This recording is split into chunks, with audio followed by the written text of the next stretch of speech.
ব্যাপক সাড়া পাচ্ছে। আপনি তো ছিলেন, দেখছেন তো, সবাই দোকান থেকে উঠে উঠে চলে আসছে হাত মেলানোর জন্য। সবাই তো বলতেছে, প্রকাশ্যে বলতেছে।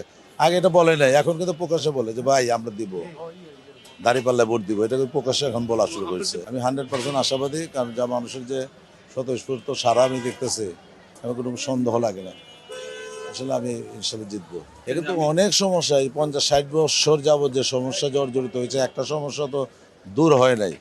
এগুলি তো মনে করেন যে পর্যায়ক্রমে সমস্যা সমাধান করার জন্য উদ্যোগ নিতে হবে। সবগুলি তো আপনি স্থানীয় এমপির হাতে না।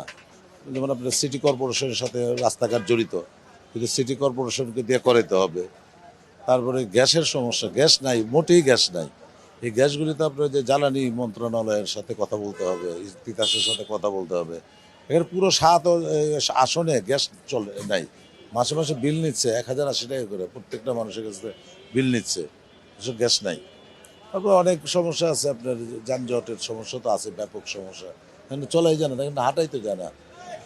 আমরা হেঁটে হেঁটে ক্যাম্পিং করি, রিক্সাও করতে পারি না, গাড়ি তো দূরের কথা।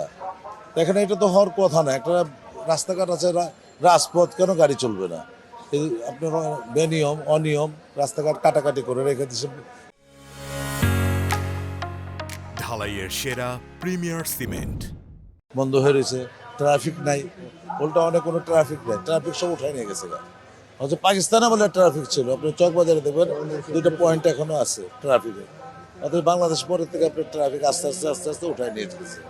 এই যে আপনার যে প্রশাসনিক যে দুর্নীতি, প্রশাসনিক যে আপনার অনৈতিক আচরণ, এগুলির বিরুদ্ধে আপনার সংসদে কথা বলতে হবে, এগুলি আপনার পরিবর্তন করতে হবে। ইতিপূর্বে আমরা কোনো সংসদ সদস্যকে স্থানীয় সমস্যা নিয়ে আমরা কথা বলতে শুনি নাই। ব্যবসায়ীদের নানাবিধ সমস্যা আছে, ব্যবসায়ীদের ট্যাক্সের বৈষম্যমূলক আইন করে রাখা হয়েছে, হঠাৎ হঠাৎ এসআরও দিয়ে পরিবর্তন করে। কিন্তু এগুলি কোনো এমনি চেঁচামেচি করে বা আন্দোলন করে কিছু হয় না সুরাহা। এটা একমাত্র রাস্তা হলো সংসদে কথা বলা, আইন পরিবর্তন করা, যাতে এই ধরনের ঘন ঘন এসআরও না দিতে পারে। বৎসরে একবার বাজেট করে, বৎসরে বাজেটের সময় পরিবর্তন করবে, কিন্তু তুমি বাজেটের 1 সপ্তাহ পরের থেকে পরিবর্তন করা শুরু করে, বাজেটের সময় কিছু করে না। বাজেটের সময় কিছু মানুষের নজরে পড়বে, চোখে পড়বে।